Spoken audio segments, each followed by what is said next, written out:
Olá, meu nome é Estela Gulubaster, eu sou locutora, atriz, mestre de cerimônias e diretora da Talk Chic 22, que é uma empresa que oferece cursos, consultorias e palestras sobre expressão verbal. Nossa empresa, ela tem diversos produtos, todos eles focados para que você fale bem, se sinta confortável, seguro e, antes de tudo, tenha prazer de falar em público. Estou aqui para apresentar o primeiro volume da coleção especial sobre linguagem corporal. O objetivo é oferecer a você algumas ferramentas que serão muito úteis no seu dia a dia corporativo e social. Eu vou pedir uma coisa para vocês, que prestem muita atenção durante todo o tempo que estiverem assistindo essa gravação. Eu vou brincar muito, tirar muito sarro, mas tudo o que eu vou dizer vai ser extremamente útil para a sua vida.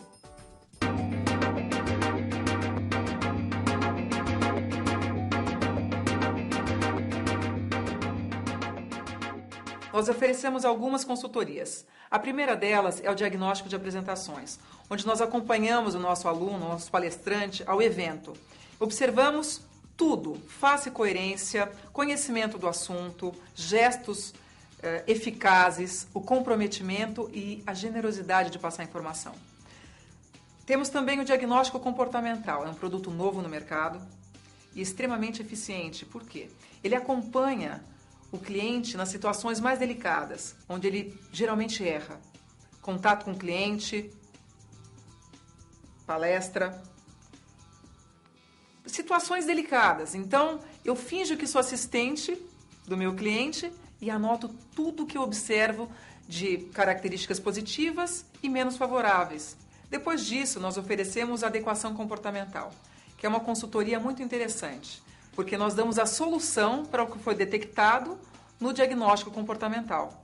Então, se você treme demais a caneta diante do cliente, você mostrou ansiedade, a gente vai dar uma solução para o que você fazer com as mãos. Porque algumas pessoas têm realmente dificuldades em o que fazer com as mãos. Uma das soluções é o curso Arquitetura da Fala. O que é isso? Eu imagino que você nunca tenha ouvido falar sobre esse curso. Pois é, ele é novo no mercado. Novo e muito respeitado por aqueles que já fizeram e conhecem essa técnica. Ele trabalha a credibilidade da fala. Meu Deus, o que é credibilidade? O que é credibilidade na fala? Você já deve ter se perguntado.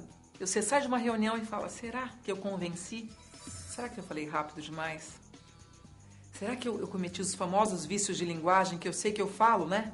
Toda hora eu vou estar falando para mim fazer, para mim comer, para mim mostrar. Esses são os maiores medos. A pessoa tem medo de errar. Ela tem um excesso de autocrítica. Então esse curso ele trabalha estratégia da fala. Primeiro, para que servem as pontuações e como eu devo utilizá-las? A pausa é a maior arma de um comunicador. Para que você preste atenção no que eu tenho para falar, é importante que você me ouça. Para que uma pessoa seja entendida, ela precisa materializar aquilo que ela fala. A pausa é para isso. Eu imagino o que eu vou falar e quem ouve imagina o que eu acabei de dizer. Então é fundamental. Se eu falo rápido demais, eu não tenho condições de imaginar aquilo que eu disse, e quem fala e quem ouve não tem condições de imaginar o que eu disse, enfim. Materializar é fundamental. Para isso, a arquitetura da fala serve, uma das utilidades da arquitetura da fala. A outra é dividir as informações por pacote. Eu vou passar a tratar as informações separadamente e vou interpretar. Eu vou me comprometer àquela informação, depois a outra. Vamos por partes. Já dizia Jack o Estripador, a gente tem que ter humor, tranquilidade e visão panorâmica das coisas. Não adianta passarmos informações em forma de avalanche. É preciso ter cuidado. Um outro curso que ajuda bastante também o nosso público é a expressão verbal. É o mais solicitado, é o que os concorrentes oferecem, mas tem um diferencial.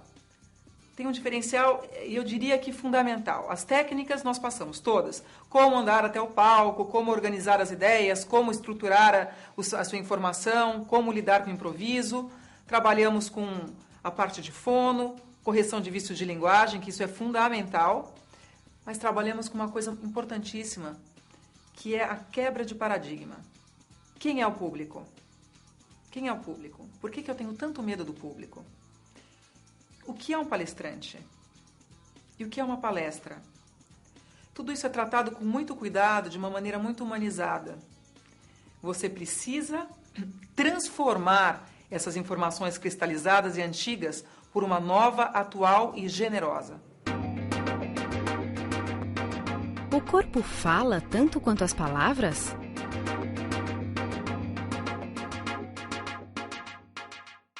Depende. Se você tiver realmente interessado em ser um bom comunicador, você tem que ter o equilíbrio entre palavra e corpo e gesto.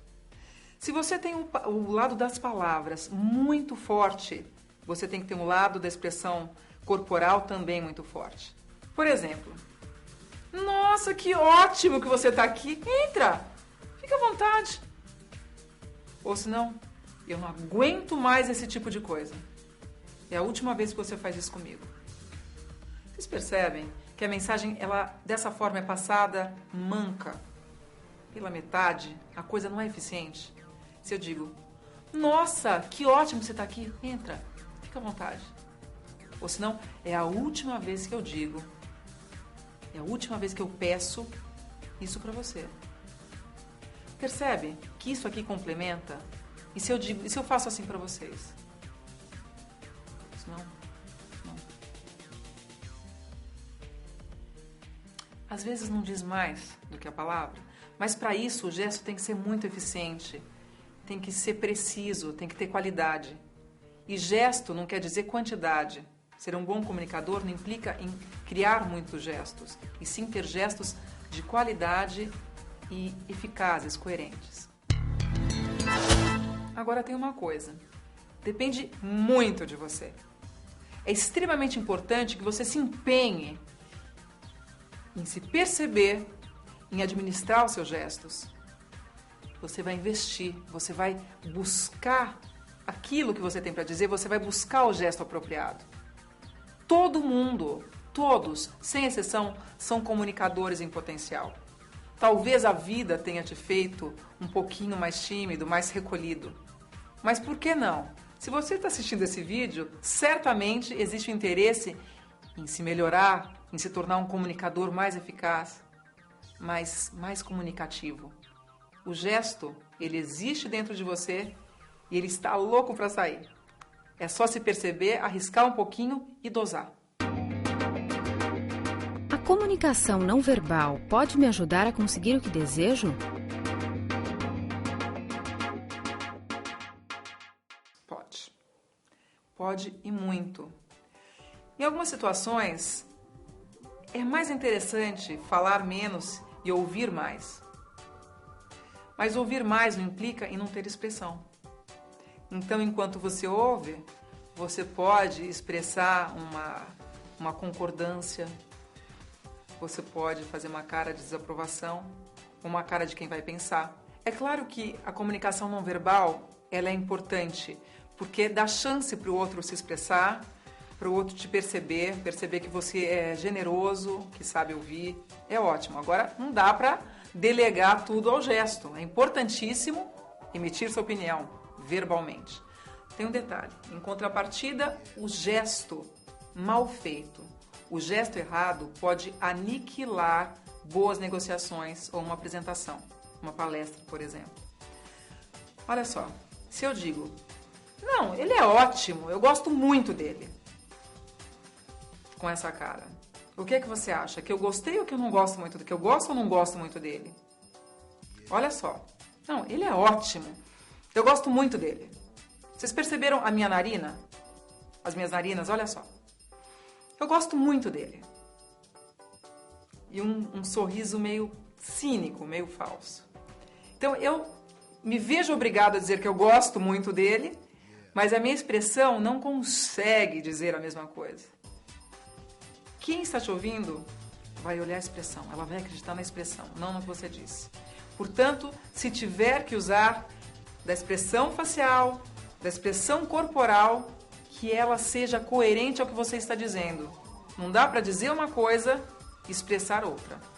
Tá certo? Dizem que os gestos, a postura e os movimentos revelam o estado emocional da pessoa. É verdade? 100%. Imagina, olha só que situação esquisita. Eu estou numa reunião, estou muito interessada no que você tem para me dizer, mas olha só minha postura. Ó. Eu estou aparentando estar bem interessada no assunto? Não está faltando um comprometimento? E se eu ficar fazendo assim durante a nossa conversa? Enquanto você fala. Eu estou serena? Estou sabendo ouvir? Ou eu estou te deixando muito ansiosa?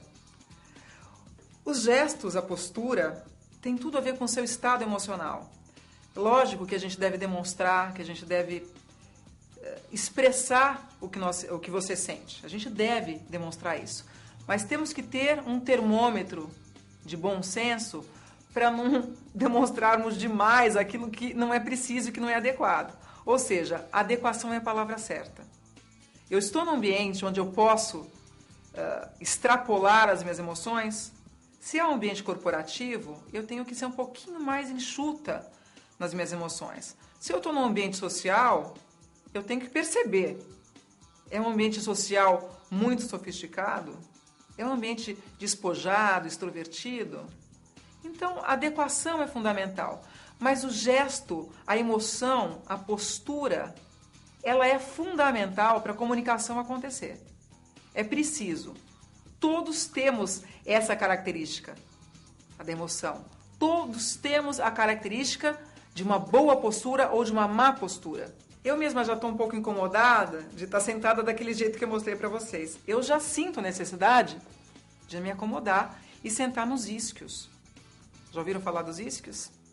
Pessoal da produção, já ouviram falar? São os ossinhos que a gente tem debaixo do bumbum. São 2 ossinhos, eles devem estar perpendiculares ao solo. Olha só, eu fico elegante naturalmente. Eu não tenho que forçar a minha coluna. Agora, se eu coloco os isquios na diagonal ao solo, eu tento ficar com uma postura adequada e daqui alguns segundos eu já abaixo. E aí eu fico completamente deselegante. Dá para perceber? Olha só. Quando eu quero demonstrar interesse no que a pessoa está dizendo, eu vou projetar o meu tronco para frente. Isso é comprometimento. O que é face coerência?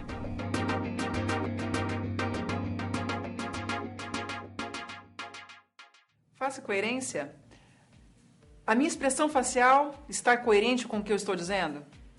Olha só. Nossa, eu detesto isso. Nossa, eu detesto isso. Nossa, eu detesto isso. Ah, eu detesto isso. Qual será a mais coerente? Eu detesto isso. Nossa, eu detesto isso. Eu tenho certeza que você tem condições de saber qual a expressão mais apropriada para o que eu disse. Assim como, a partir de agora, ficar mais atento às suas expressões faciais em relação à coerência do que é dito e ser cada vez mais certeiro. É possível detectar uma mentira por meio dos gestos e expressões da pessoa? É possível sim detectar as mentiras, mas cuidado para não levar ao pé da letra. É lógico, se você faz uma pergunta para mim, Stella, você estava preparada para entregar aquele relatório na sexta-feira? Vamos supor que eu realmente não tivesse preparado o material. Eu posso dizer assim para você. Eu estava. Realmente eu preparei e, como você pode perceber, o material está aqui todo pronto. Olha só, eu olhei para cima, o meu olhar foi impreciso e eu não sei se você reparou, o meu olhar ficou um pouquinho arredondado. É um termo que eu uso.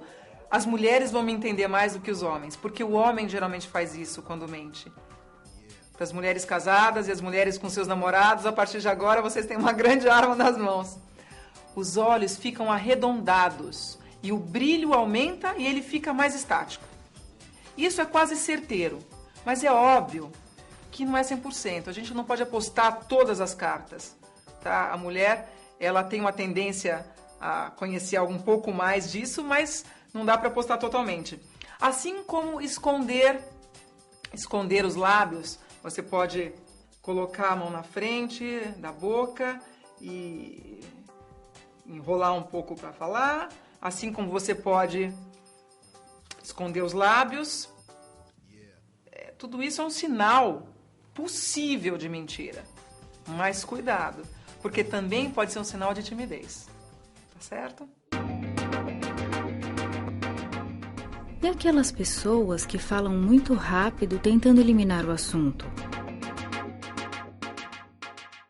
Isso pode ser um sinal de que ela está mentindo ou de que ela não domina o assunto. É muito comum. Eu acho que tende mais para não dominar o assunto. Tá? Você abrevia, muda o rumo dessa prosa e acaba se saindo bem para as pessoas que não têm esse conhecimento. Mas para você que já está atento... Como acertar na leitura corporal se há tantas possibilidades de interpretação? É uma pergunta muito inteligente. É preciso equilíbrio. Você vai analisar uma pessoa, você tem que ter muita calma e muita sensatez. Então, você está diante de uma pessoa que aparentemente é dissimulada. Por exemplo, você sente que tem alguma coisa de errado. Por onde você começa? Por onde começar? A pessoa está dando uma série de sinais. Ela é organizada em sua fala, mas ao mesmo tempo o gesto não acompanha e ela mostra uma irritabilidade. O que conta realmente nesse momento? Você tem que analisar a pessoa no sentido mais amplo. Qual é o cargo dela? Qual é a finalidade dela naquele momento? Qual contexto ela está inserida? Em que contexto vocês dois, na verdade, estão inseridos? E ir passo a passo, como se tivesse com uma lupa. E depois você vai fazer o seu balanço. Não existe um modelo, uma receita. Se a pessoa fizer tal gesto, ela realmente está sendo coerente, eu posso confiar nessa pessoa. Há pessoas muito preparadas para enganar. E há pessoas completamente despreparadas. Como eu sei? Você vai ter que ter bom senso. Você vai, a partir de agora, durante essa gravação toda, você vai detectar alguns sinais dados por mim. Quando eu digo, se eu estive em Nova York a semana passada, nessa semana eu estou em São Paulo e na semana que vem eu vou ao Rio de Janeiro, existe uma coerência, porque eu estou acreditando naquilo que eu disse. Se eu disser assim, semana passada eu fui para Nova York, essa semana eu estou em São Paulo, e aqui vem, eu vou ao Rio de Janeiro. O gesto vem depois. Quando a pessoa está dissimulando, o gesto não é muito coerente em relação ao tempo. A pessoa não materializa aquilo que diz. A pessoa não olha com tranquilidade para você. A pessoa tem uma postura de convencimento, antes de tudo, para ela mesma. Então, a coisa é um pouquinho over. Ela fica forçada. Eu espero que com essas noções você já consiga perceber com quem você está lidando. Um comunicador eficiente necessariamente gesticula muito?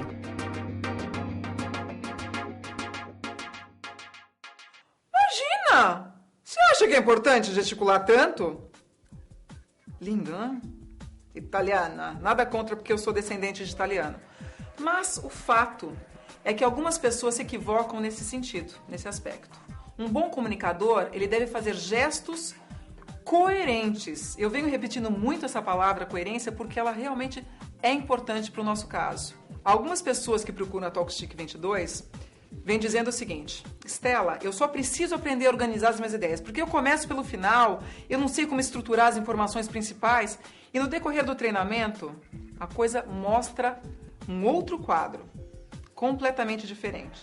No momento da gravação, a pessoa está ali, eu ensinei a organizar as ideias, a estruturar as informações, e ela começa a falar gestos amplos demais, acima do ombro, que inclusive é um gesto bastante relacionado à política, é muito imperativo. Gestos amplos demais que tomam conta da cena, que podem comprometer e tornar a coisa um pouco pesada. Então, o bom comunicador é aquele que faz um gesto relacionado a um pacote de informações, como eu disse bem no começo dessa apresentação, relacionado à arquitetura da fala. Eu vou dividir as minhas informações em pacotes e para cada pacote eu faço um gesto. E para cada gesto eu materializo a informação. Então não quer dizer que eu tenha que fazer gestos grandes, mas gestos precisos, gestos generosos com bom senso.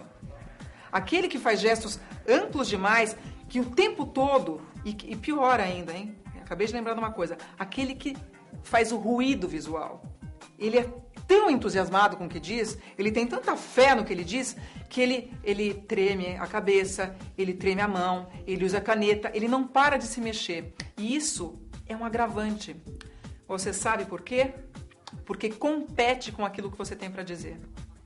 O principal no momento da comunicação é o que você tem para dizer. Não é você, pessoa, mas o que você tem para passar. Então, quando você faz isso, eu acabei de falar, o que você tem para passar, tá aqui o que eu tenho para passar. Eu não estou preocupada se o meu cabelo está assim ou assado, a blusa está assim ou assado. Ou se eu estou fazendo um gesto preciso. Você entende? É o comprometimento que faz o gesto ser preciso e eficaz. Eu não posso me convencer de que o fato de eu fazer muito me torna um bom comunicador. Existe uma grande diferença entre uma coisa e outra. As mulheres são mais perceptivas aos sinais não verbais? Mulheres, mulheres, mulheres. Nós e nossa intuição. Nós somos muito perceptivas, sim, aos sinais dados, às mensagens passadas pelo interlocutor. Mas tem um pequeno detalhe que eu diria que a maioria de nós estamos esquecendo. Que os homens estão correndo atrás disso e já faz um tempinho. A maioria do meu público é masculina. E eles buscam justamente entender essa percepção que nós trazemos. Só que tem um detalhe, nós estamos numa zona de conforto. Há muito tempo nós temos essa característica. Então existe também uma coisa meio cristalizada. Não, eu tenho certeza que ele me traiu. Não, eu tenho certeza que esse cara não presta. Não, ele não presta. Minha filha, você vai sair com esse fulano? Esse menino não presta. Não é assim? Ou senão, nossa, que amor essa sua namorada, que gracinha, estou muito feliz. Será que a gente acerta em tudo mesmo?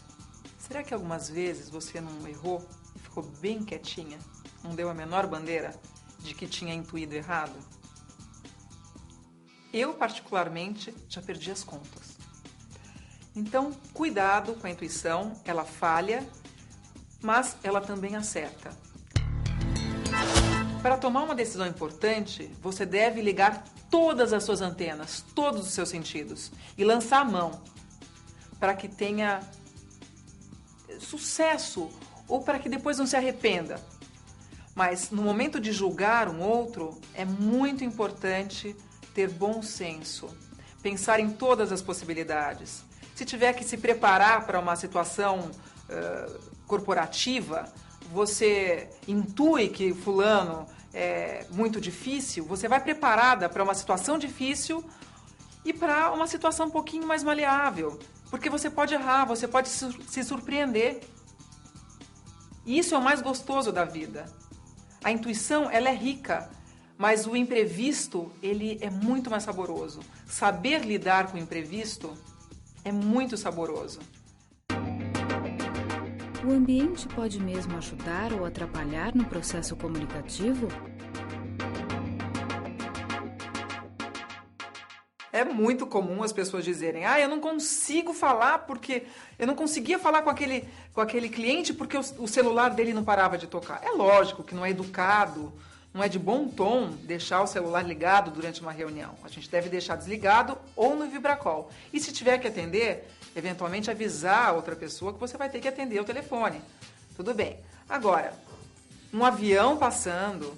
Imagina você durante uma palestra, não num auditório preparado, mas no teu escritório mesmo. Passa um avião, você para. Toca o celular, você dá uma reclamadinha, mas para. E assim por diante.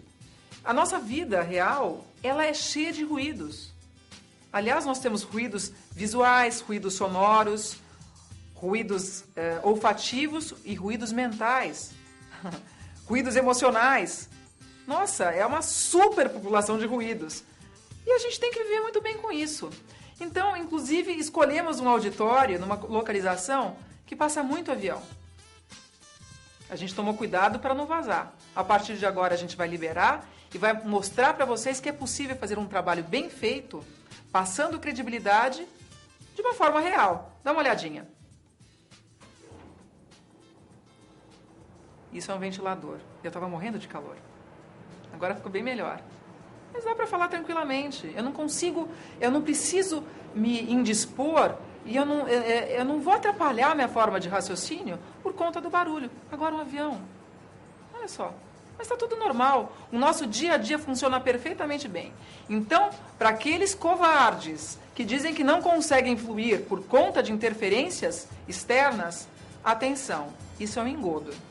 Dá para ser bastante eficiente, eficaz com todas as coisas que acontecem no dia a dia.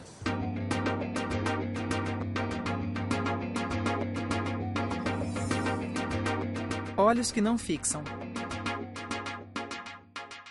Imagine que a pessoa com quem eu estou conversando está bem à minha frente. Chato, não é mesmo? Falar com alguém que não olha para você é irritante demais.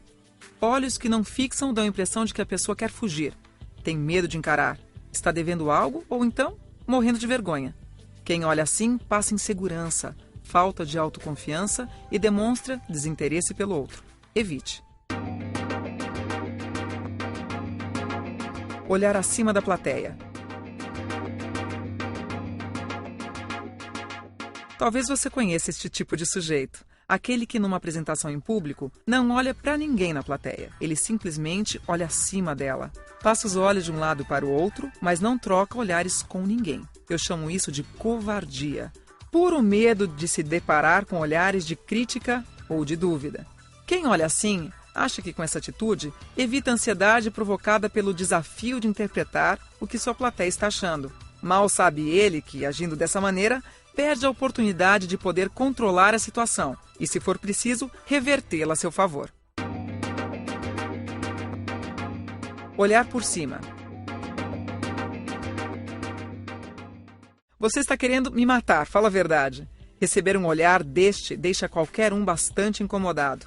É o olhar da arrogância, aquele que só as pessoas que se acham muito lançam espontaneamente. Note que ele não vem sozinho. Surge acompanhado de movimentos labiais, gestos e toda uma postura corporal. O queixo fica levemente levantado, os ombros se projetam para cima, o peito infla. Um olhar que irrita o interlocutor e provoca distanciamento. Olhar de baixo para cima.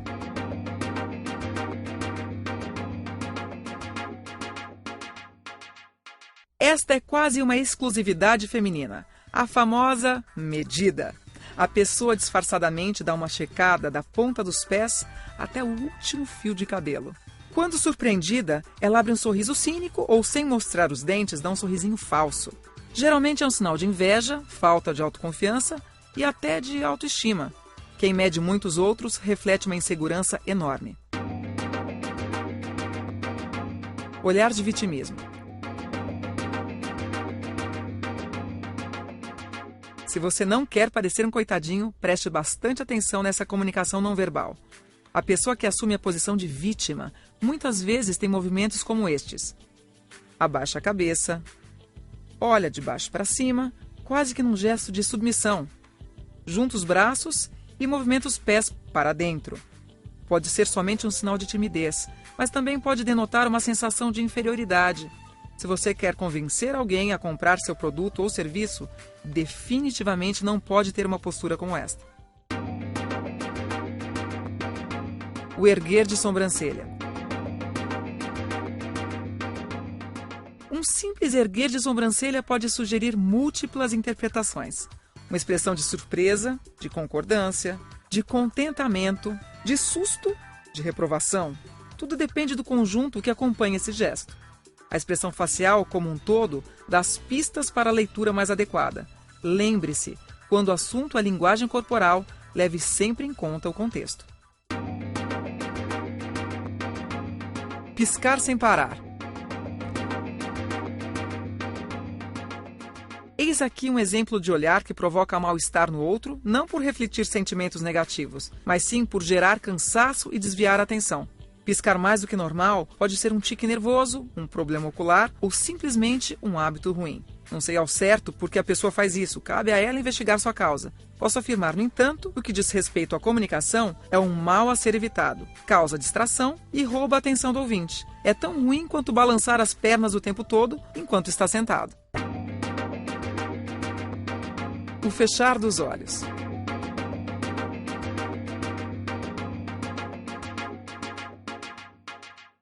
Algumas pessoas têm a mania de fechar os olhos durante uma conversa. Enquanto falam ou comentam determinados assuntos, permanecem a maior parte do tempo com os olhos fechados. Em geral, são pessoas que também balançam muito a cabeça e têm movimentos lentos. O pior de tudo é que muitas delas fazem isso na tentativa de serem agradáveis, de demonstrarem concordância. Uma tremenda armadilha. A verdade é que é muito chato falar com alguém que não te olha. Dá vontade de dizer, abre os olhos, eu estou aqui, viu? Se você se enquadra nesta categoria, é hora de mudar.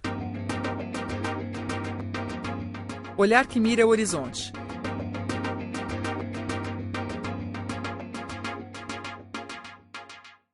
Um olhar bastante visto em palestras. É uma variação do olhar acima da plateia. Novamente, um recurso de fuga. A pessoa olha ao longe, para o fundo da sala. É tão estranho que algumas pessoas na plateia até se viram para ver onde o palestrante está olhando. Ou seja, o olhar chega até a concorrer com o discurso. O público deixa de prestar atenção no conteúdo, na mensagem verbal, para tentar desvendar o enigma dos olhos do palestrante. O olhar de lado.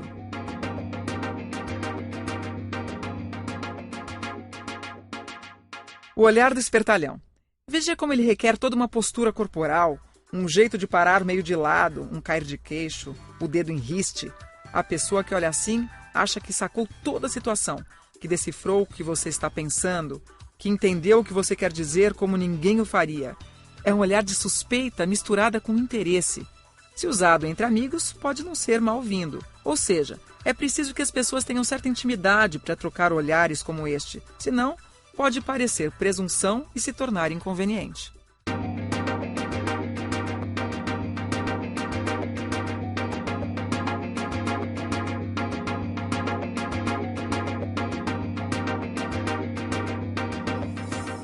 Posso aumentar meu poder de convencimento através da linguagem corporal? Você pode sim aumentar sua capacidade de convencimento. O gesto, ele é muito importante para fazer com que a pessoa acredite naquilo que você está dizendo.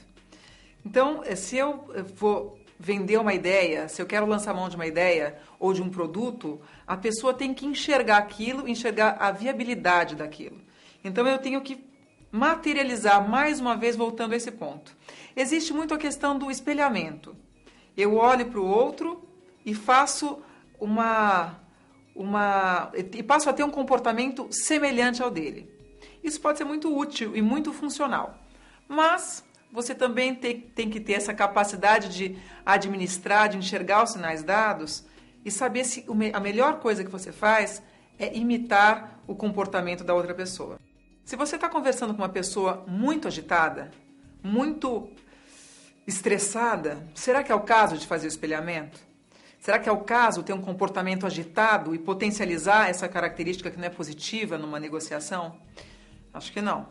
Então, o que eu sugiro? Se você tem diante de você uma pessoa muito agitada, faça o oposto. Mas o oposto numa medida certa, porque também se devagar demais, essa pessoa agitada, como ela está ansiosa, ela não vai suportar tamanha calma. Então, um pouquinho mais tranquila, fazendo com que essa pessoa abaixe um pouquinho o estado de ansiedade dela, para vocês terem uma conversa que possa render frutos. Ao passo de que você tiver com uma pessoa muito mole, eu uso o termo mole porque, no fundo, a pessoa é mole, ela não é serena, mas a pessoa mole, como é que faz? Imagina você, uma pessoa que fala, calma, e ela ouve, e o tempo também está muito corrido, então você sabe que aquela conversa, se for nesse ritmo, não vai chegar no ponto que você quer. O que é que você faz? Vai manter uma conversa calma também? Ou vai acelerar um pouquinho? Se você for ao extremo, essa pessoa pode se assustar. Geralmente as pessoas calmas, elas expressam o estranhamento assim, ó, elas olham para você como se você estivesse fora do eixo. Elas olham assim para você, porque você está muito rápida. Então você também tem que ler os sinais que a pessoa dá diante do teu comportamento. Mas é sempre importante estar atento a essa ação corporal para se beneficiar. Cuidado só com os exageros. Sou vendedor de carros. Às vezes me empolgo e acabo tocando meus clientes. Isto é ruim? Eu não aconselho. Eu acho muito delicado você provocar uma intimidade que ainda não existe. Criar uma intimidade que não existe.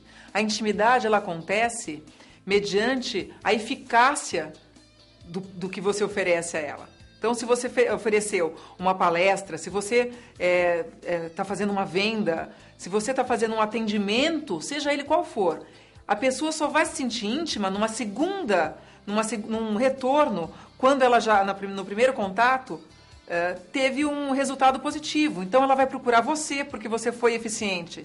E assim, essa intimidade vai crescendo. Não com contato físico. O contato físico a gente tem com as pessoas do nosso meio pessoal, do nosso ambiente pessoal. Com a sua mãe, com seu pai, seu marido, namorado, filho e amigos íntimos. Eu tenho um caso engraçado, eu frequento um salão de cabeleireiro que assistente não é mais a mesma, mas assistente do meu cabeleireiro, eu entrava e ela já punha a mão no meu ombro. Vamos sentar, como se eu não fosse capaz de sentar sozinha. De ir direto à cadeira sozinha. Eu sabia exatamente onde era. Então, no ponto de vista dela, ela estava sendo extremamente gentil, solícita. Mas essa coisa exagerada, você sente que não é o natural da pessoa. Então, seria mais interessante... Vamos até ali, por favor, Estela. Tudo bem, você já mostra uma gentileza. Agora, esse contato é como se ela estivesse subestimando a minha capacidade de realizar alguma coisa. Tem que tomar muito cuidado com isso. Algumas pessoas, eu particularmente não gosto, algumas pessoas abominam. Então é melhor apostar na distância e na eficácia da prestação do serviço. Como estimular a concordância do meu ouvinte? A primeira coisa que eu devo fazer, antes de me encontrar com a pessoa desejada, é estruturar as minhas informações. Uma das maneiras de fazer isso é por meio da rede de ideias, que é uma técnica que você tem uma visão panorâmica das informações que você vai discorrer sobre a sua apresentação. Ela funciona muito bem. Você pode ter um fichário ou ter uma folha grande mesmo e ir ticando os temas que você já resolveu. Isso faz com que a pessoa tenha uma certa tranquilidade com você. Então, ela acha que você entende, que você se organizou, que você vai cumprir da mesma forma o andamento das negociações. Você é uma pessoa confiável, organizada, preparada. A outra coisa, você está diante do seu cliente. O que fazer? Eu sugiro que você olhe para ele e ouça o que ele tem para dizer. Por quê? Porque o ouvir é uma arma tão importante quanto a pausa, que eu vou falar daqui a pouco. Você vai ouvir o seu cliente, você vai saber quem é ele, as características predominantes dele. Ele é irritado, ele gosta de souvenirs, ele lê muito, ele gosta de carros, ele é muito prático, muito objetivo, ele fala muito baixo, é muito tímido.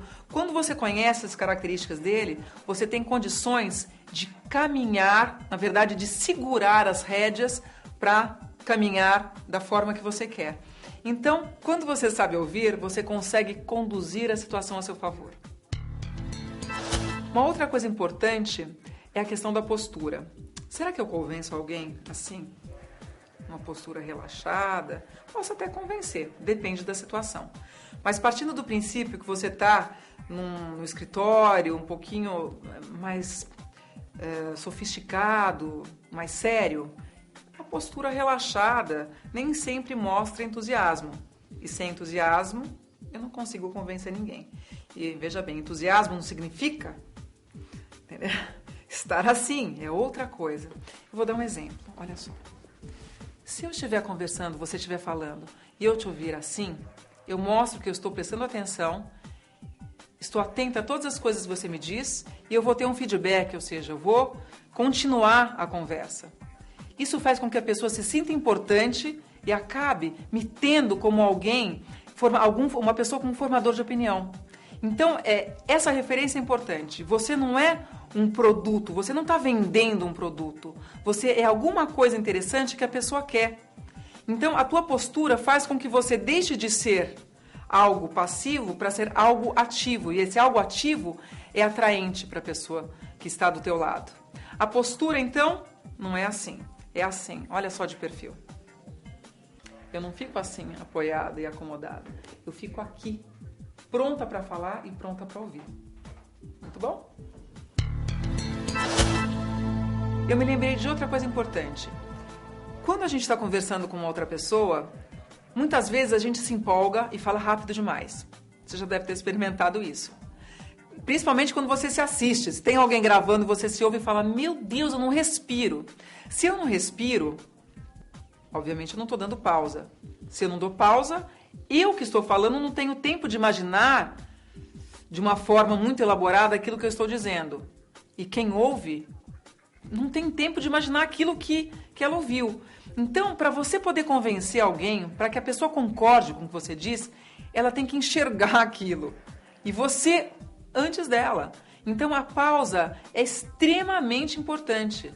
Eu diria que ela é tão ou mais importante do que a palavra, porque faz com que a pessoa enxergue aquilo que você diz.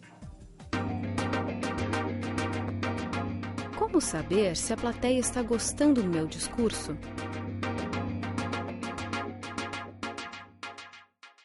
Nossa, essa questão ela é muito, muito importante, porque as pessoas que procuram a Talkstick 22, elas vêm sempre com a questão do quando eu me deparo com o público é um problema tremendo. Por que é um problema? Porque existe o excesso de autocrítica. Eu não me admito errar. Eu não aceito que as pessoas façam alguma pergunta que eu não saiba responder. Eu tenho vergonha de ser desmascarado. Eu tenho medo de ser desmascarado. Então, o que acontece? A pessoa está ali na plateia. Olha só, eu sou plateia agora, tá bom? Então, estou na plateia e eu estou te assistindo. Eu estou com uma cara inexpressiva, não? Será que isso quer dizer que eu não estou gostando do que você está falando? Ou será que eu estou prestando atenção e absorvendo? E se eu estiver assim? Será realmente que eu estou fechada às suas informações? Ou será que eu estou acomodando o meu braço simplesmente e concentrada no que você está dizendo? E se eu estiver assim?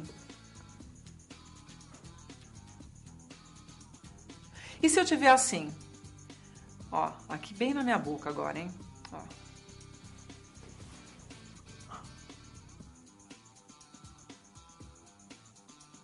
E se eu fizer isso, ó? O que será que quer dizer? E se a pessoa estiver assim? Será que realmente a pessoa está prestando atenção? O fato é que na plateia nós temos grandes atores. Será que já passou isso pela sua cabeça?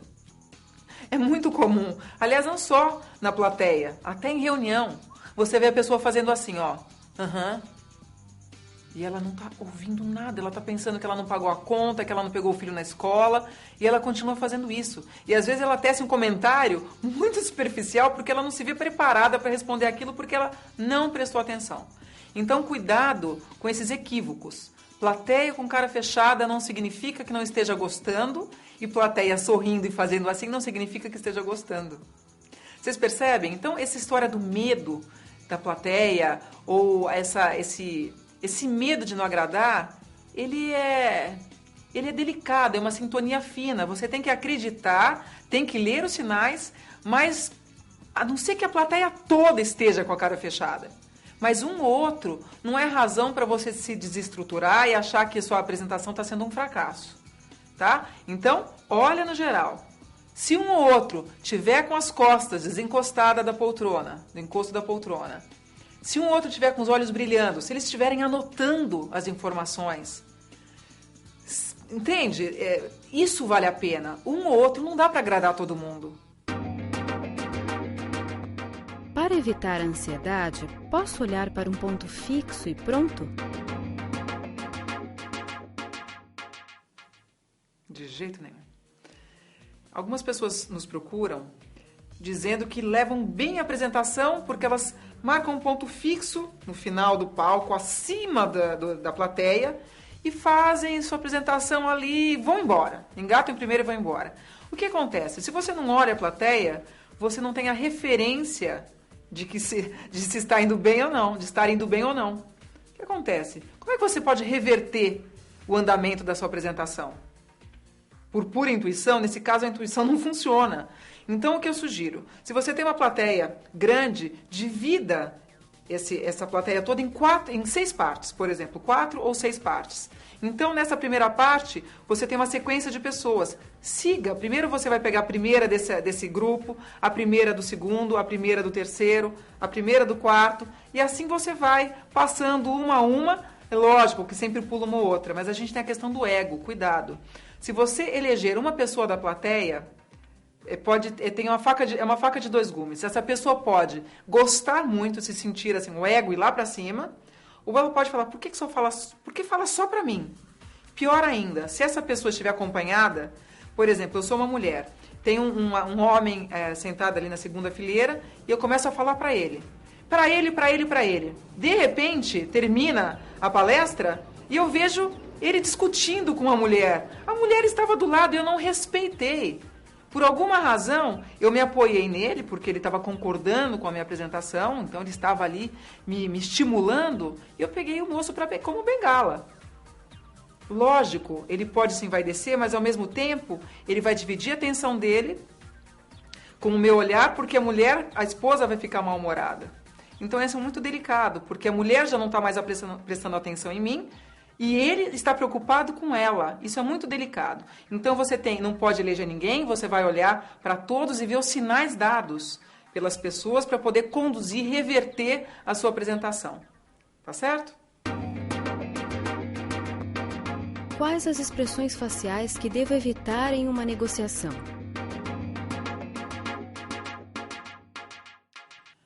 Algumas. Uma delas é isso aqui, ó.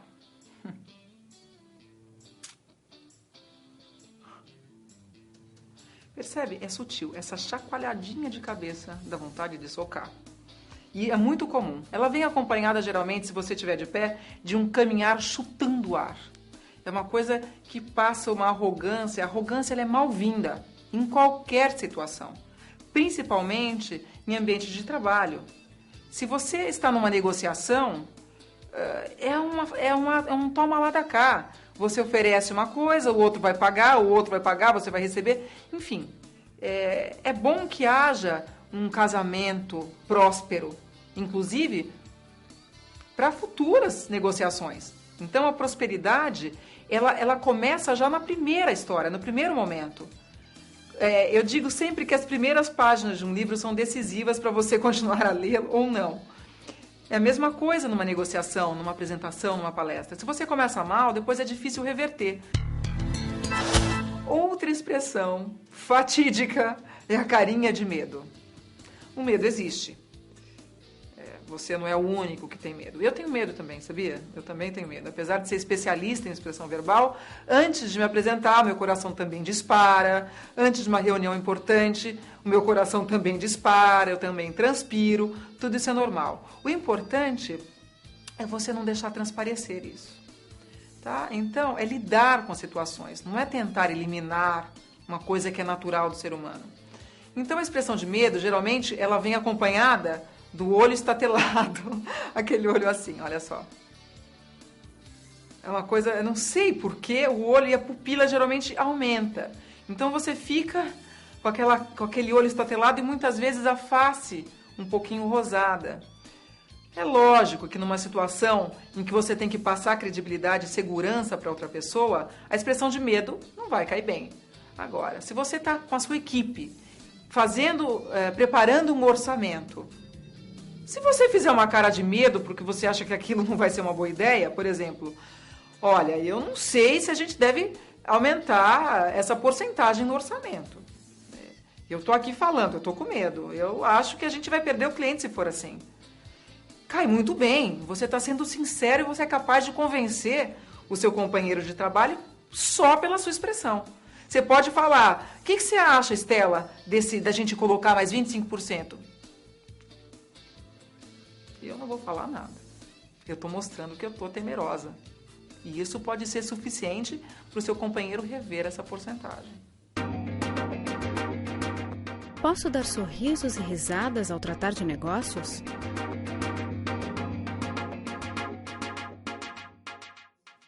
Eu acho que sim. Agora, há de se ter bom senso. Como sempre. Se eu estiver no escritório sofisticado, de advocacia, por exemplo, imagina a cena. Aquela mesa maravilhosa, as pessoas todas polidas, conversando, se preocupando com português. E aí alguém fala alguma coisa muito engraçada para você, não para os outros. Será que você deve soltar uma gargalhada ou mesmo sorrir sutilmente? Talvez não seja o caso. Talvez isso seja uma razão para as pessoas te interpretarem mal e até o rompimento de uma boa negociação. Se, por exemplo, o advogado principal do escritório soltar uma gargalhada, lhe dá o direito de dar uma gargalhada também? Não. Tem que tomar muito cuidado com isso. Essa liberdade que você imagina, a gente não deve abusar muito. Se você estiver no escritório, numa agência de publicidade, a relação é completamente diferente. Então você tem que saber onde você está. Mas uma negociação mais tranquila, você já conhece o cliente, é lógico que dar risada é gostoso, você arranca aquelas armaduras, aquela coisa difícil, aquela rigidez, aquele iceberg que existe entre você e o seu cliente. Faz bem. Uma gargalhada também com um cliente mais íntimo, pode, mas você tem que entender o momento, tem que perceber se é adequado ou não. Porque isso, a gargalhada, ela pode cair muito mal. E ela pode cair muito bem. Depende do teu bom senso e de enxergar com clareza a situação que você se encontra. Por que cruzar os braços é visto sempre como algo negativo? Milindre da população. Sabe por quê? É um vício gestual interpretativo. Olha só. Se você fala pra mim, Estela, não gostei do teu cabelo. Vai, fala pra mim agora. Ué, por quê? Isso sim é uma rejeição, não cai bem. Você não está aberta a críticas. Agora, se eu tô fazendo uma apresentação e eu preciso me recordar de alguma coisa, então eu caminho, cruzo os braços e digo, eu não sei se foi em 2002 ou 2003 que nós tivemos contato com esse cliente. Não, foi 2002. É completamente pertinente. Se eu tiver que buscar uma informação, esse gesto de cruzar os braços significa introspecção, buscando pelas ideias. Eu estou realmente concentrado. Eu tenho uma outra dica para vocês. O famoso branco. Você tem uma apresentação ou você está num cliente, você tem que falar uma coisa importante e você simplesmente perde o raciocínio. Nada de olhar para cima e fazer o famoso ruído, porque eu ia... porque o Espírito Santo não vai trazer essa resposta para você. Qual a sugestão? Olhe para baixo, você pode cruzar os braços, como se você estivesse buscando a melhor forma de dizer aquilo que você não lembra, diga-se de passagem, mas ninguém sabe. Então você pode cruzar os braços ou então olhar para baixo, para fazer um mise-en-scène de que está buscando a palavra certa. Para lembrar, nada como uma boa respiração. Quais são os sinais que sugerem que eu sei ouvir?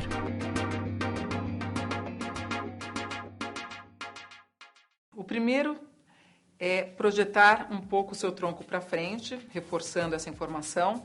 O segundo é o olhar verdadeiro. Não adianta fazer aquele olhar estatelado assim, ó, sem ritmo. É um olhar que vai variar conforme as informações chegam. Se você conta uma coisa interessante que você está muito feliz, você espera que o outro tenha um feedback facial. Nossa, é mesmo? Que bacana, quer dizer. Então, preste atenção no que a pessoa diz e busque o sentimento dentro de você que reflita na sua face. Então, você não precisa interromper para dizer que você está gostando do que está ouvindo. Uma expressão, por exemplo, você está no escritório com uma colega de trabalho e ela vem até você e diz o seguinte: menina, eu fui promovida, você acredita? Aí você faz assim: ah, que bom, boa sorte, que ótimo. Ah, pintou uma inveja aí, hein? Olha, para você ser querida no ambiente de trabalho, é bom você rever os seus conceitos pessoais antes de qualquer coisa. Cada um tem seu momento de brilhar, cada um tem a sua hora de ser promovido e de conquistar o seu espaço. Então, vamos relaxar, tua colega foi promovida, torça realmente para que ela se dê bem, porque você ainda tem no seu time uma pessoa que te quer bem e que está um cargo acima de você. Não é bom isso? Outra coisa importante, não se usa o termo menina. Colega, pelo amor de Deus. Minha filha, você não acredita. Meu amor e minha querida. Isso tudo são termos populares. Não cai bem. Cuidado. Eu sei que cria uma intimidade, a tua melhor amiga do trabalho, mas tente ser uma referência. Vai ser mais bacana. Outra coisa, se a pessoa disse que foi promovida, qual seria, a partir do momento que você já fez uma autorreflexão, que você decidiu ficar feliz, o que você tem que fazer? Que ótimo! Boa sorte para você. Você não precisa sorrir ardentemente. Ai, que ótimo! Você não precisa. Mas se você realmente acreditar e torcer por ela, a tua energia toda vai ser transferida e ela vai perceber. Então, essa veracidade é importante. Não existe um modelo, um protocolo a se seguir para ser querida e para demonstrar que você torce pela outra pessoa ou que você sente muito por uma coisa ruim que tenha acontecido com ela. Mas se você for verdadeira, você cumpre o seu papel. Como aumentar minha credibilidade em uma reunião?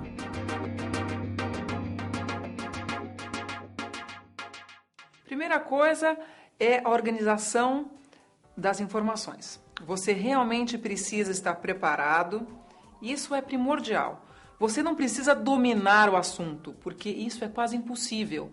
Você precisa ter essas informações organizadas, preparado para intervenções, voltando sempre para aquele foco, para aquele ponto que você estava. Isso em primeiro lugar. A roupa é uma coisa extremamente importante também. Ela é uma extensão da linguagem corporal. Se você tiver uma reunião com um pessoal mais despojado e você não sabe onde você está indo, você vai ali, você faz uma escova, coloca, não é o teu estilo, mas você não sabe, você sabe que o pessoal é importante. Então você coloca aquele salto que você nunca colocou antes, ou aquele terno que já não é bem o teu tamanho, mas ele tem um corte muito sofisticado. Não funciona. Então você tem que saber aonde você vai e se adequar. É lógico que você tem o teu estilo pessoal. Você não vai se transformar da água para o vinho para se adequar a um cliente. Mas você tem ali no seu guarda-roupa uma gama que você dá uma jogadinha e se adequa melhor. Tá? Outra coisa importante é o tom de voz. Rapazes e moças, prestem bem atenção nisso, é muito sério. A credibilidade mora no grave. Tá? Olha só que interessante. Nossa, o nosso projeto é muito importante. Eu tenho certeza que vai ser útil para a sua empresa. Então você percebe que tem uma coisa meio metálica e aguda na minha voz. Isso, olha, isso é sério. A pessoa que ouve fala, será que eu vou aguentar essa reunião? Por quanto tempo eu vou segurar essa história? Certamente você vai aguentar, mas um pouquinho ansioso para que ela termine.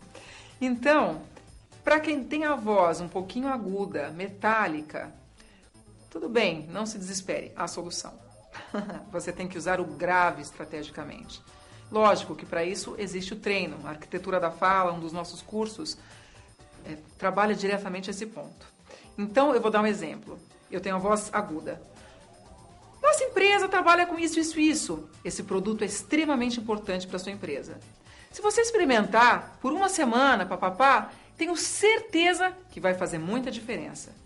Percebe que eu faço o trabalho de ritmo. Isso é brilhante. Você tendo, é lógico, esse exemplo não foi tão feliz porque eu fiz um agudo muito diferente da minha voz. Mas para as pessoas que têm um tom acima, vale conhecer essa técnica para trabalhar com ritmo, estrategicamente. Ou seja, o momento importante da informação, você vai usar o grave. Tá? Então, o momento importante está aqui, ele está cercado de 2 momentos agudos, para eu fortalecer esse momento importante. Espero que tenha ficado claro. Assim como as pessoas que têm a voz muito grave, imagina se eu falar o tempo todo assim, minha voz é grave. A TalkChic é uma empresa muito importante de comunicação verbal, ela oferece cursos, palestras e consultorias. Nós trabalhamos há 8 anos no mercado, eu tenho certeza que você vai se beneficiar com os nossos treinamentos. Percebe que fica monotônico e passa a ser cansativo também. Da mesma forma que a pessoa que fala suave o tempo todo, tudo isso faz com que eu perca o meu poder de encantamento. Então, para o caso da pessoa que tem a voz grave, eu vou usar o grave, minha zona de conforto no momento de credibilidade, e também vou usar agudo antes e depois para fortalecer a mensagem mais importante. Porque a forma de falar acaba materializando aquilo que você diz, tá? Eu não sei quem vem primeiro, se é a materialização ou se é o que você diz. Eu sei que os 2 são importantíssimos. Essa união é um casamento feliz. Então, se eu materializo aquilo que eu digo, eu convenço, eu trabalho com a credibilidade, eu acredito no que eu falo. Como é que eu materializo? O meu corpo inteiro está junto. A minha mente, a minha forma de falar, tudo está levando a materializar aquilo que é dito. Por exemplo, o meu escritório é na Vila Olímpia. Eu posso fazer isso. O meu escritório é no Brooklyn. A minha mesa, ela é muito bonita. Ou senão, eu preciso consertar essa cadeira, ela está meio manca. Ou senão, nossa, coitada da dona Joana, ela está com um probleminha na coluna, está meio torta. Percebe que quando eu faço isso, você enxerga a dona Joana, você cria uma dona Joana. Imagina a dona Joana meio torta. Agora, se eu digo, coitada da dona Joana, deixa eu fazer uma expressão, menos expressão. Coitada da dona Joana, ela está meio torta, né? Nossa, é muito raso, a gente tem que tomar cuidado com isso. Existe a necessidade de comprometer-se com o que se fala. Porque daí a pessoa se encanta, e quando ela se encanta, você está cumprindo a questão da credibilidade. Outra coisa importante é a face e coerência. Eu acabei de dizer, se eu me comprometo, a minha expressão facial vai junto. É maravilhoso encantar. Qual o medo? Por que esse medo das pessoas de se entregarem no momento da comunicação? Eu não estou sendo exagerada. Pelo contrário, eu estou sendo generosa. É importantíssimo, não custa nada. Vale experimentar. Se você estiver achando que está um pouco a mais, vai ajustando com o tempo, você vai chegar num ponto bacana. A veracidade, portanto, é extremamente importante. Em uma entrevista de emprego, qual a movimentação corporal permitida? Posso colocar os braços sobre a mesa? Você pode colocar os braços sobre a mesa. O que você não pode, em hipótese alguma, é cruzar as mãos. Mas, Estela, eu estou tão à vontade cruzando as mãos. É lógico, você está à vontade, você está se apoiando, você está se protegendo. Mas olha só, se você estiver na rua e você olhar aquela placa que tem aquele E com a linha diagonal, o que é que você lê? Não é permitido estacionar, certo? A gente tem na nossa vida alguns ícones que são facilmente traduzidos. Se você vai a uma igreja e você vê uma fervorosa ali, ajoelhada, o que ela está fazendo? Ela está rezando, ela está orando, geralmente pedindo por ajuda. Lógico que ela vai até a igreja agradecer, mas via de regra ela está pedindo ajuda. Se eu estiver diante de um entrevistador procurando emprego e eu cruzar as minhas mãos assim, o que quer dizer? Por favor, me dê esse emprego. E, na verdade, os papéis não devem ser colocados dessa forma. Você precisa sim do emprego, mas a empresa precisa do seu serviço. Você tem competência para oferecer alguma coisa de muito útil e importante e decisivo para aquela empresa. Então, se posicione como um ponto a favor, não como um produto comprável, nem vendável.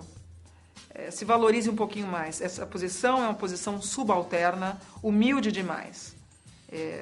Não é muito agradável ter diante de você uma pessoa humilde demais, ou se não bancando a humilde demais. Então, não cai bem. Lógico que você pode colocar a mão, partindo do princípio que a mesa está aqui, que você pode apoiar a mão, você pode deixar a sua mão apoiada. Uma coisa que você não deve fazer em hipótese alguma é a seguinte. Você está diante do seu entrevistador, existe uma mesa entre vocês, você fica muito próximo da beira da mesa já não é uma coisa muito boa. Fica, sei lá, mostra uma insegurança. Normalmente a gente não gruda na beira da mesa. Outra coisa ruim é ficar com a mão, uma vez você próximo à beira da mesa, ficar com a mão ou com as mãos apoiadas nas pernas. Por que não é legal? Primeiro que mostra dá uma sensação de impotência, de falta de ação. Outra coisa é que você deve sempre gesticular. Lógico que sem excessos, mas você deve materializar, como eu já disse várias vezes. Então, se você é destro, principalmente a mão direita livre. Nada de deixar a mão direita presa com uma caneta, com papel. Se você é destro, segure sempre com a mão esquerda e mantenha a mão direita livre para poder materializar, convencer e seduzir o outro. Ao invés de dizer exatamente o que você deve fazer, eu acho que vale mais dizer o que você não deve fazer. Então, se você estiver em mãos o currículo, nada de ficar usando o seu currículo como bengala, segurando ali em cima da mesa, tocando toda hora, puxando. Nada disso. Como eu acabei de dizer, mantenha a mão direita ou as duas mãos livres para poder materializar. Isso aqui é bengala, é covardia. A pessoa que está entrevistando percebe essa fragilidade. Assim como não segurar o currículo, não segurar a caneta o tempo todo. Algumas pessoas fazem uma coisa que eu não consigo, um dia eu vou conseguir, mas para fazer em casa ou quando eu estiver estudando. Ficam girando a caneta, é coisa assim, nossa, como eu sou ágil. Eu não tenho que mostrar isso dessa forma. Eu vou mostrar minha agilidade com a forma de pensar e com a rapidez de responder a pergunta feita. Esse negócio de segurar a caneta é bengalinha.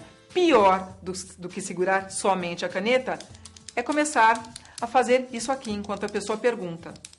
Isso é péssimo. Isso aqui atrapalha o andamento natural da pessoa. Isso aqui afirma, eu já entendi o recado, dá para acelerar? Isso é uma pura falta de educação. Além de tudo, é um ruído sonoro. Não cai bem em situação nenhuma. Você está colocando isso como um adversário, porque esse som está concorrendo com a tua informação e com as suas informações gestuais, faciais e orais. O modo adequado de iniciar uma palestra e de aguardar antes de uma apresentação em público. Dirigir-se a um palco, a um público ou simplesmente à frente de uma plateia não é fácil. Eu sei bem disso. As mãos suam, a barriga gela, a boca seca e as pernas tremem. Comigo também é assim. A boa notícia é que é possível não deixar a ansiedade transparecer. Uma boa maneira é aprender a parar do jeito certo logo ao dar início à sua apresentação. Veja como os pés devem estar paralelos na mesma direção dos ossinhos dos quadris. As mãos podem estar à frente, unidas atrás do corpo ou suspensas no ar. Tudo depende da situação, do nível de formalidade que ela exige e do seu modo de ser. O modo errado de iniciar a palestra e de aguardar. Veja o outro lado. Muitas vezes, para afirmar sua masculinidade, certos homens abrem demais as pernas, afastando-as o máximo possível. Esta postura, além de desviar a atenção do público, pode passar uma mensagem equivocada. O jeito de parar que expressa elegância e autoconfiança. Imagine como se tivesse um fio no topo de sua cabeça, puxando para cima, alongando você o máximo possível. A postura que denota elegância pede quadris encaixados e tronco ereto de uma forma natural. A postura da vítima. Se você quer convencer alguém, use o corpo a seu favor. Fuja dos ombros caídos, da cabeça baixa e do olhar irrequieto. Não se apequene diante do outro. Ao contrário, cresça. Não se movimente como se quisesse se esconder. os gestos proibidos em uma palestra. Existe uma seleção de gestos que eu costumo classificar como obscenos, preferidos de certos palestrantes, políticos e outros profissionais que se apresentam em público.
E assim encerramos o primeiro volume desta coleção. Nele vimos como melhorar a linguagem corporal, principalmente nas situações profissionais. No próximo volume, veremos como aprimorar essa comunicação nos outros setores da vida. E se você quiser ir mais além, eu e minha equipe teremos o maior prazer em recebê-lo na Talk Chic 22. Sucesso em suas palestras, em seus negócios, nos fechamentos de contrato e em todos os sentidos da sua vida.